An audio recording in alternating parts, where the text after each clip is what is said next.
5 minutes or so. In the meantime, joining me on the telephone this evening is Dave Dulio, professor of political science, department director at the Center for Civic Engagement at Oakland University. And oh my goodness, quite the evening for announcements, Mr. Dulio.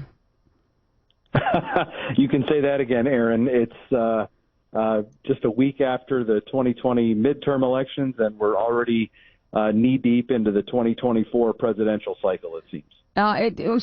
For those of you who are just joining us this evening on WWJ, former President Donald Trump announcing that he will indeed run for president again in 2024. He came out and said America's comeback starts right now from his Mar-a-Lago estate in Florida. Now, this is I have so many questions, but if other people are going to make a run now on the GOP ticket for presidency, what happens to them, and is there room for them now that Trump has made this announcement? Oh, I think there's plenty of room.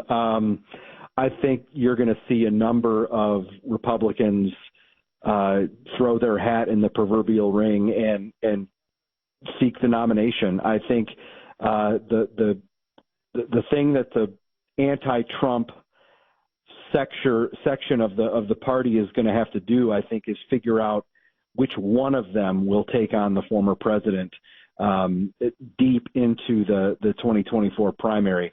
If there are a number of sort of anti-Trump alternatives, what they will do is split that vote up and potentially seal the nomination for former President Trump.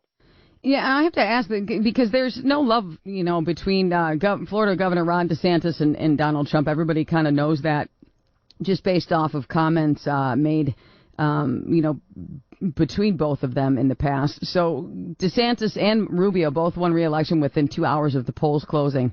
DeSantis not announcing his intent to run, but his name being considered as the top candidate. How does Trump's campaign impact DeSantis' future plans?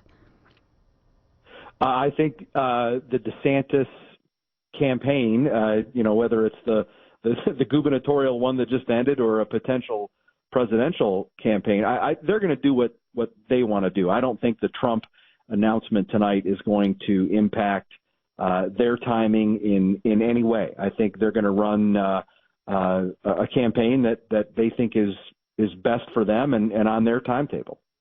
Now, his time running for office is also going to contain the discussions about January 6th, of course, the current federal investigations and lawsuits. How will that affect his run? It's going to be problematic. I think for Trump's base, and which is still sizable in the Republican Party, it's not going to matter much. And I think he's going to keep many of his supporters.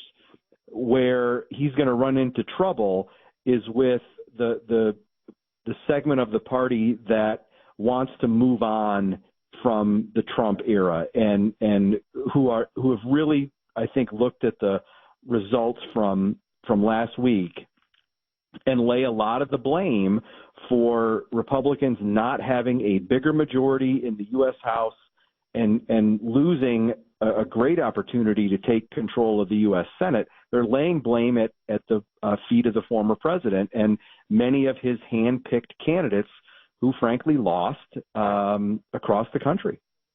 That was going to be my next question. If you're just joining me on WWJ, on the phone with me this evening, Dave Dulio. He's with Oakland University. He's the professor of political science and director of the Center for Civic Engagement.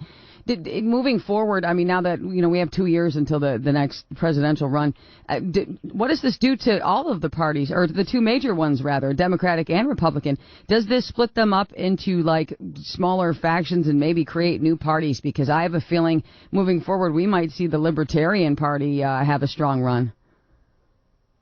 Well, I think you will absolutely see different factions play different roles in the next 2 years. I think you've got the sort of Trump wing of the Republican Party that may be shrinking, while the more traditional establishment, if you will, wing of the party could be growing. Whether somebody can carve out another segment of the GOP remains to be seen. And I think that a similar division exists between the establishment Democrats and the more progressive Democrats. But as far as a third party challenging for a White House run and one that would be successful, I think that is a long, long way off, and likely will never happen. And final thoughts: is there anything that was said that really grabbed your attention during former President Trump's speech, Dave? Just a fascinating speech, right? I mean, in so many ways, it was Trumpian, from the setting to the tone to the over the top nature of it in many ways. But at the same time, I think it was a little different. He really stuck to the teleprompter through the first part of the speech, and then he ad-libbed it a bit more. Whether there's anything to that, I think remains to be seen, and certainly we'll have a lot to talk about over the next 2 years. Oh, strap yourself in. It's going to be a wild ride, that's for sure. As always, I appreciate your insight and your time. Dave Dulio, Professor of Political Science and Director of the Center for Civic Engagement at Oakland University. You have a great night. Appreciate you. Thanks for having me, Aaron. WWJ News Time. We need to head out to the roads, actually, and get the latest with traffic and weather together on the 8th. It's been pretty